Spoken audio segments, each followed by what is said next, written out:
Welcome back to Radio Rothbard. I'm Ryan McMakin, executive editor at the Mises Institute, and you should be sure and check us out on mises.org if you haven't lately.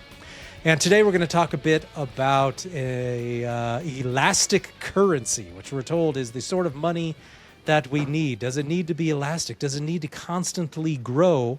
Or would it be possible to have a hard currency? That is the sort of money that isn't constantly being inflated away. Maybe gold, maybe Bitcoin, maybe something else, but something that isn't constantly growing. The thing is we've got lots of economists, politicians, central bankers, other technocrats that are always arguing that if we want real economic growth, we have to have a constantly expanding money supply. So to talk about that, I brought on one of the experts. That's our own Jonathan Newman. Jonathan is the Henry Hazlitt research fellow here at the Mises Institute.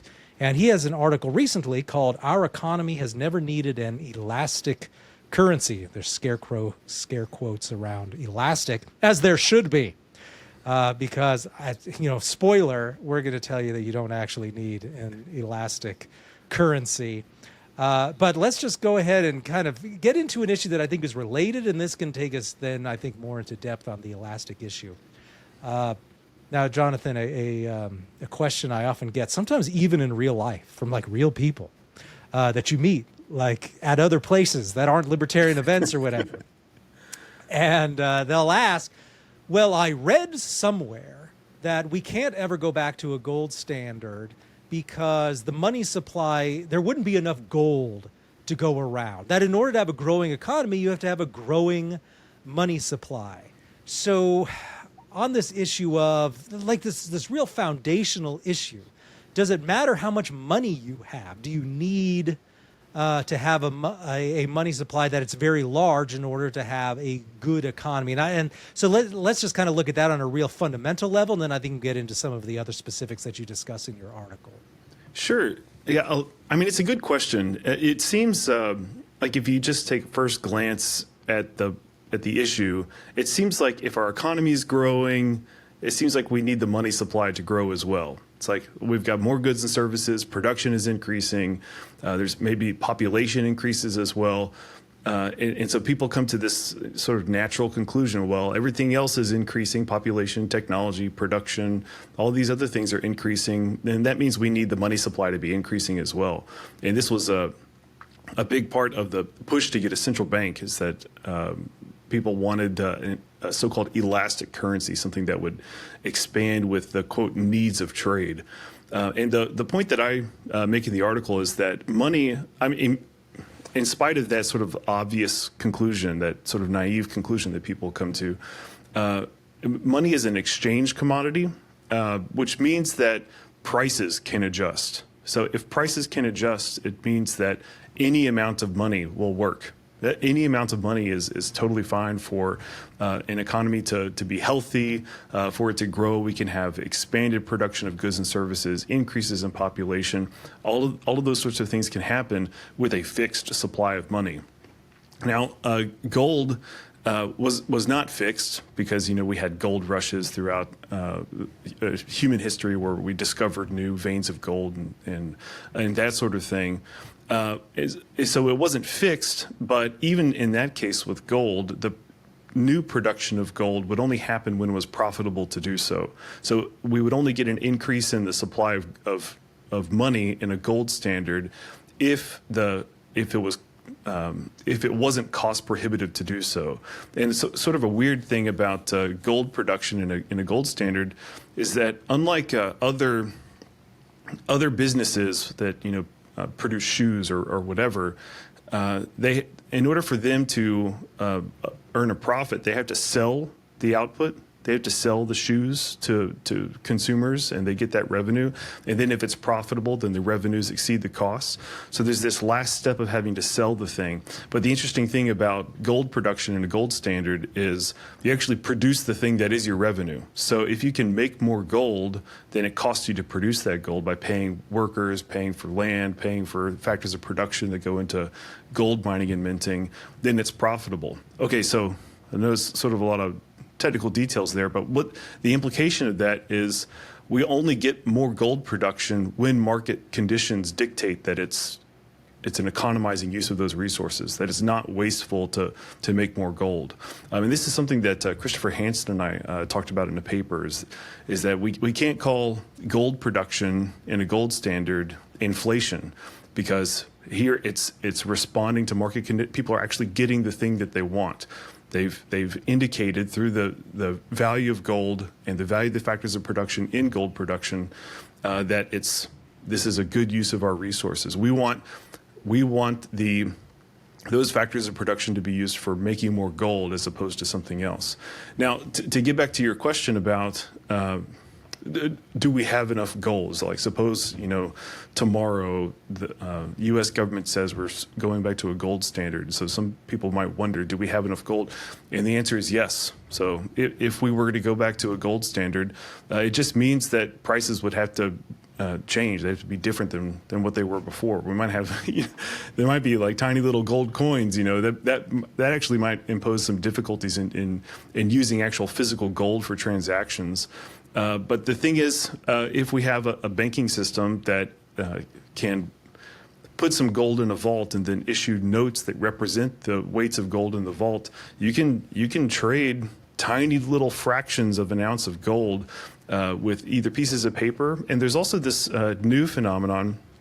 Like, there's one company called the Goldback that's creating these gold foil bills. It looks like currency. It looks like cash, but it actually has a layer of gold on the back of it. That's why it's called a Goldback.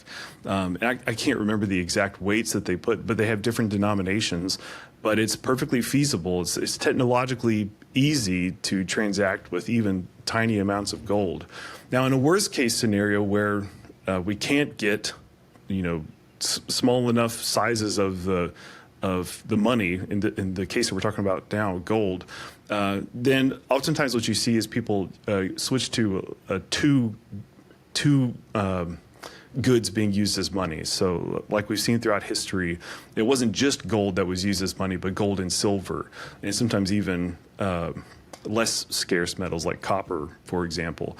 And so what does this mean? It means that we can make do with any amount of money that we have. Since it's an exchange commodity, since we trade with it and make prices in it, all that needs to change is just prices themselves. We don't need to change the supply of money in order to facilitate more growth or to facilitate growing population or something like that. This is a point that Salerno has often made, Joe Salerno, our academic VP, which I don't think gets emphasized enough, which is that in a well-functioning economy, in a truly private economy, the natural tendency in prices would be to go down. Mm-hmm. Not even to be flat, right? We often talk about how, even 1%, the 2% inflation goal that the Fed uses is bad, should be 0%. But even really, it could be negative, right? We don't even know that 0% is the proper target for price inflation. And if you just think about how the prices of many electronics and things have gone down, usually those things that are not super government regulated, the prices go down. It's the stuff that is more government regulated, like education, healthcare, and stuff, where the prices go up constantly. But it's also just being bid up. The prices are being bid up constantly over time because there's more money being created all the time. And I just remember, this question is, it's way older than me, but just even like in undergraduate economic classes, I think I was at Mises U or some Mises event back in the 90s when I was a kid.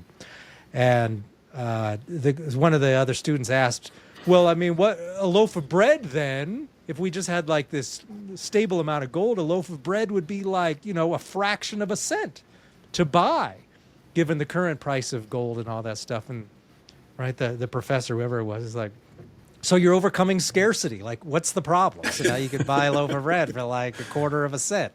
It's not like that is beyond our logistic abilities to handle that problem, but people present that like it's a big problem.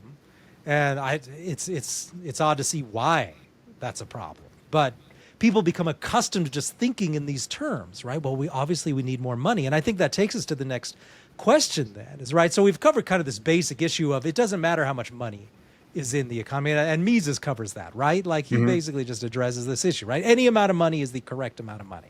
Correct. in Yeah, the yeah, economy. and that's emphasized by both Mises and Rothbard. They say whatever the total amount of money is, that's perfectly feasible. It's perfectly acceptable. We don't need changes in the supply of money for any reason. And just on a practical level, right? Gold is very divisible, right? As you were saying, Yeah. we could have tiny fractions of it and use them through a variety of innovations. But we constantly encounter this every time we hear from the central bank and we hear from just important people talking about banking and the money supply. We get hit with this whole philosophy about how there has to be monetary inflation in order to maximize economic growth or in order to have a sufficient amount of economic growth. Like, how old is this idea? This idea that, gee, the economy will stagnate if the money supply isn't growing. Give us a little bit more about what the argument there is.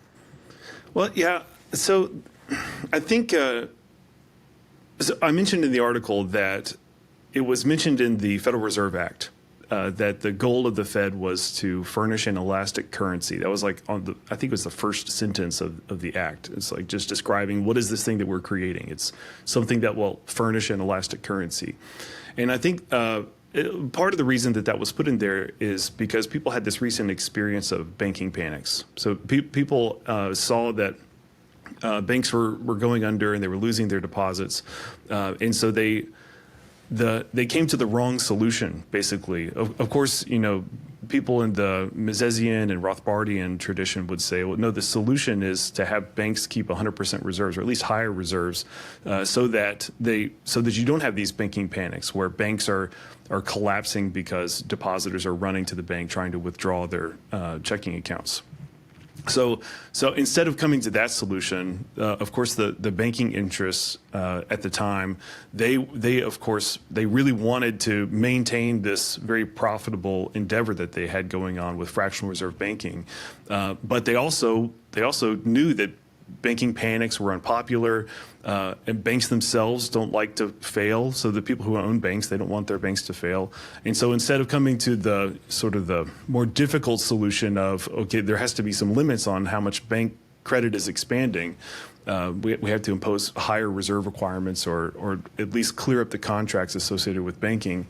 They came to the opposite sort of conclusion, the wrong solution, which is, we need a central bank that can coordinate bank credit expansion, and also they can bail out, as a lender of last resort, they can bail out these failing institutions, and that way we can protect the banking system from collapsing as sort of this periodic cycle throughout the 20th century, or excuse me, the 19th century, where we had banking panic after banking panic, and so people were sort of sick of that, and the solution that they arrived at was this wrong one. In terms of the history, that's a good question.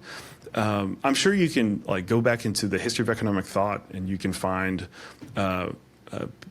even before Adam Smith, before Richard Cantillon, people talking about how talking about changes in the supply of money and what the consequences would be. But I do know that in the progressive era, there were these very strong, powerful banking interests they were very much interested in a central bank that would furnish an elastic currency, and the goal was to protect the banking system. So another point that I make in my article is that by going with that solution, instead of going to a full reserve banking system, by going with the solution where we have the central bank that's a lender of last resort and that's coordinating bank credit expansion, what they're doing in effect is they're just offloading the risks and the costs of bad banking practices to the public.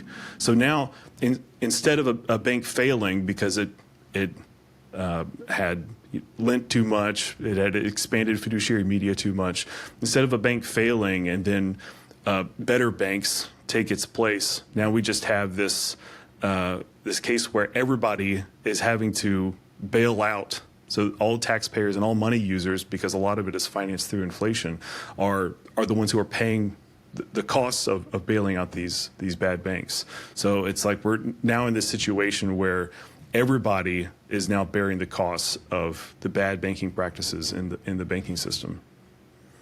And it sounds like the banks knew what they were doing, right, when when they were calling for this elasticity, right? In Rothbard's work, right, he's not naive enough to think, oh, these bankers who wanted this new central bank that would be mostly answerable to the big banks, J.P. Morgan and such. That, oh, it was they didn't realize what they were doing, right? They didn't know that they were socializing losses, privatizing gains, basically, right? Like so much of corporate welfare works. But Rothbard has you include a paragraph of his from A History of Money and Bank in the United States, and he says, the complaints of the big banks were summed up in one word: inelasticity. The national banking system they charged did not provide for the proper elasticity of the money supply. That is, the banks were not able to expand money and credit as much as they wished, particularly in times of recession. In short, the national banking system did not provide sufficient room for inflationary expansions of credit by the nation's bank. What's interesting here is that he keeps mentioning, right? He's not mentioning the central bank here. He keeps mentioning the private bank's ability to expand the money supply. And is there an issue here where really the issue at hand was this would allow the banks to take more and more risks, and without that coming back to destroy the bank, because then they would have the lender of last resort, the central bank, right? What was the private? I just want to get a little bit more of an explanation about how did the big banks benefit privately in terms of maybe stock prices, in terms of the owners benefiting from this ability to expand the money supply. What was the mechanism there that brings them great ability or great benefits from expanding money? Well, one thing that occurs in a free banking setup. So suppose we have fractional reserve banking. So that's allowed and it's going on, but we have free banking. So there's no central bank. What that means is that you have bank competition. And so if one bank happens upon a lot of the liabilities of another bank, so people take their loans from one bank and deposit it in another bank, either through a series of transactions or just directly, it means that those other banks now have an incentive to go redeem those banknotes, in this case, banknotes at the issuing bank. And that means a drawdown of reserves for the issuing bank. And if it's severe enough, if they don't have enough reserves to cover all of the clearing that needs to happen, that bank that issued all of that fiduciary media would then go out of business. So that was actually a good check on bad banking practices. That was a good check on over issuance of fiduciary media. It's because there was this threat that other banks would come and redeem our notes, and we would have this big loss of reserves. So that was a constant threat for the banks in a free banking sort of system. But what the banking system got with a central bank is now there's a coordinator of that whole system. So now everybody can increase fiduciary media in the same proportions, which means that if they're all doing it, then when it comes time to clear with one another, then there's not as severe of a threat that one particular bank would go under. Of course, there's always the threat that depositors will run on the bank, but there's less of a threat that other banks that you're competing with will be able to put you out of business because everybody is issuing fiduciary media. So when it comes to clearing time, if both banks have issued a lot of fiduciary media, they clear with one another and they settle, and there's not a big net loss of reserves for any one individual bank. So that was one of the main things that the banking system, by grouping together, and Rothbard, you read that one paragraph from his history of money and banking in the U.S. But Rothbard points out that even though these banking interests had different concerns, they had different interests. One was more heavily invested in railroads, and so they want a certain set of things from the U.S. government. Another one was more invested in steel production and so on. However, they all coincided. They were all in favor of a central bank, and so it just shows how all of these individual banks, they had an incentive to group together to cartelize under a central bank that would be this coordinator and also serve as a lender of last resort. So Rothbard says, although these financial blocks usually clashed with each other, they were as one on the need for a central bank, even though the eventual major role in forming and dominating the Federal Reserve System was taken by the Morgans. The Rockefeller and the Kuhn-Loeb forces were equally enthusiastic in pushing and collaborating on what they all considered to be an essential monetary reform. So this is a classic case of businesses who are in competition with one another, realizing that there are particular benefits to be had if they group together, cartelize, and actually become regulated by the federal government, in this case, under a central bank. Yeah, it's remarkable that somehow they've managed to flip the script on that, and we're often told that that monetary expansion is bad for big corporations and bad for rich people, and it's good for poor people, because it's based on this myth that poor people are deeply in debt and take out all the debt and therefore benefit from a depreciating currency because they pay it back in depreciating dollars. The reality, of course, is that rich people take out way more in debt and benefit many times more proportionally than poor people from a depreciating currency. And then we see that at work right now. Over the last 20 years, it's the top end of the economic scale that's gotten richer and richer beyond belief. Yes. While normal people don't see that much of appreciation in their few assets. And so, yeah, of course, if you have a little loan and you're like a low-income person, you're paying it back in depreciating dollars, but you're also paying all the inflation on the other side. So it doesn't end up in any sort of net increase to your standard of living. But when you own huge amounts of assets and prices on that is constantly inflating through monetary inflation, plus the fact that you're running all your businesses based on debt. Mm-hmm. You always see this from rich guys. They're always like running their newspapers, right? We're famous for this. They were all like way massively over leveraged during the Great Recession, and a lot of them had to sell out and go out of business. But before that happened, all the rich guys were telling us what brilliant investors they were because they kept earning all these huge returns on all of their debt. And then that on the few occasions that interest rates actually went up and stuff, it turned out they weren't actually that brilliant after all, but they were benefiting hugely from this ultra low interest rate and high monetary inflation environment.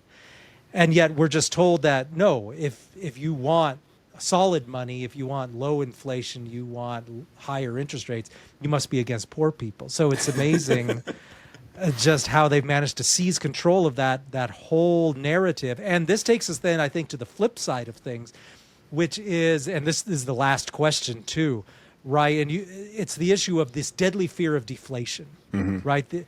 We're constantly told that you have to have a constantly inflating money supply in order to have economic growth. And so the worst thing that could possibly happen is deflation. And why is that? Like, if there actually was deflation, would there be good things to go along with that? What would economic cycles look like if deflation were actually allowed to happen? Because central banks never allow the actual deflation to persist for any significant period of time. What if the central bank just like sat back and said, "Oh, prices are going down. We're going to just let it play out for a little while, see what happens." What would that look like? Yeah, you're right. A lot of people have this deflation phobia, and Mark Thornton, my colleague, he's in the office right next to me. He coined this term for deflation phobia. Let's see if I can pronounce it correctly. Apoplytharismosphobia. Apoplytharismosphobia, which is just a great term. Is the fear of deflation, irrational fear of falling prices. So, I mean, people have this fear for a variety of reasons. I listed a couple. One that's is so silly that I didn't even bring it up in this article is this idea that if prices are falling, consumers will stop spending because they're always expecting prices to be lower next year or something like that. So they're going to permanently delay their spending. But this is just the silliest argument. So this came up recently on social media, and I posted this now famous image that shows different industries and the price increases in those different industries. And of course, as you mentioned, there's been tremendous inflation, price inflation in particular industries like healthcare and obviously asset prices, education, all of these sorts of things. So prices are increasing there. But then like you look at other industries like TVs and consumer electronics where prices have consistently fallen by a lot actually, which is sort of surprising to see in this environment where we have consistent monetary inflation. And so my question, I can't remember exactly how I phrased it, but my question was, I think it was, did people stop buying TVs? Because prices of TVs have fallen dramatically. So like now you can get a massive TV, like these 75-inch TVs, 85-inch TVs, for the price of a relatively small TV, 10 years ago or 20 years ago. And of course, the technology is completely different. The quality is much better. They've got all these new things that they're doing with TVs. But of course, people haven't stopped buying TVs. People don't stop buying things even when they expect prices to fall. So I didn't even address that in the article just because it seems silly. We have time preference. Like we need to eat. Like we need to eat today. It's not like if I expect grocery prices to be 50% lowered next year, that I'm going to stop buying groceries today. It's just sort of a silly argument. Okay, so what are the more serious arguments? One argument from the people who have this apoplectarismos phobia is that depressions coincide with deflation. So there's this statistical correlation that when there's a depression, there's also a deflation. And so one thing that I did in my article is I listed off a few bits of reading that people could do. And one of them was from Pablo Risca, where he showed that there was this big anomaly in the statistical correlation that all these deflation-phobic people focus on, and that is the Great Depression. In the Great Depression, of course, there was a depression, but we also had deflation. And he shows how that actually didn't occur broadly, that it's not always the case that we have price deflation during a depression. And moreover, there's no clear like causal link. It's difficult to say that deflation causes depression. So these people who think that we should be afraid of deflation, avoid deflation at all costs because they're associated with depression, it seems like they're confusing a symptom for a cause, and also they're putting too much focus on one particular case where there was severe decreases in output and a decrease in prices. So sort of put that one aside. And the other one that the deflation phobic like to trot out is the debt deflation, which you mentioned earlier. And so I also listed some reading about that. And of course, you made a great point that it's not necessarily the poor, the people who are on the outskirts, who are the ones who are hurt by price deflation, because as you mentioned, oftentimes it's the rich, the people who have lots and lots of assets, who are very leveraged. They're the ones who have taken on a lot of debt to purchase those assets, and they're the ones who benefit from unexpected inflation, because not only did their asset prices rise, but also the real costs of their debt payments decrease. But of course, like even if you sort of put that aside, there are plenty of ways to structure loan contracts such that the debt payments are actually tied to some price index statistic, and there are certain investment vehicles like that where if there is a big bout of deflation, then there would be an alteration in your debt payments. And of course, lenders are okay with that as well, because they would rather get paid than not get paid. And so if the extent of price deflation was such that somebody would not be able to make their debt payments, of course they would be happy to renegotiate, come to new terms so that they do get paid as opposed to not get paid. So I dealt with those are the I dealt with two of those, but those are the sorts of things that the deflation phobic bring up, and I just showed that there's nothing to worry about. We should celebrate decreases in prices. We should. That's a wonderful thing, because that means that we're producing more goods and services. It means that we're able to accomplish more of our ends. We're able to have a higher standard of living. The same amount of income can go further. This is something that should be very populist. Should be something that everybody is not just okay with, but would want. Like, we want cheaper goods and services. We want things to be more affordable. But for some reason, we've all been convinced that deflation is this big, scary thing because of the real value of debts, or because people would delay consumption spending, or because, like I said, there was this Great Depression that also had a big bout of price deflation. Those would make good bumper stickers, like celebrate deflation. Yeah. Deflation now. Yeah. Because, we got our work cut out for us because, right, the propaganda, the central bank propaganda has been so effective that people, I think, even if they know almost nothing about monetary economics, they associate deflation in their minds with credit crunches, with the Great Depression, with all that stuff. And I think the mainstream economics profession has been extremely effective at sending that message. Yeah. It's for all the reasons you outlined, though, right? It's something else entirely. And this is something, I guess, that Rothbard just had to combat forever. And Mark Thornton, of course, came up with that term, that unpronounceable word. So we just hear it all the time. What about deflation? And then no one will be able to borrow anything. No one will be able to buy anything because it's a downward spiral. That's often what I hear about deflation. Yeah. Everything spirals downward. Everybody loses their job, and then no one can buy anything. But man, that's just an incorrect narrative, and we just got to keep coming back to it over and over again. But yeah, a lot of it goes back to, you mentioned the downward spiral. A lot of it comes back to the Keynesian thinking that we need aggregate spending to be maintained, and in the case of a depression that requires monetary inflation or expansionary fiscal policy, deficit spending to maintain the level of aggregate spending. But like, if you understand what money is, of course the Austrian school has a great handle on that. Like, what is money? What is the nature of money? And also a great handle on how the banking system operates. Then you come to this conclusion: we don't need big increases or decreases in the supply of money to balance with the so-called needs of trade. So that's exactly what prices do. Prices adjust since money is an exchange commodity. all right, well, that'll be it for this episode of Radio Rothbard. Thank you, Jonathan Newman, Henry Hazlitt Research Fellow here at the Mises Institute, for joining me today. We will be back next time with more, so we'll see you then.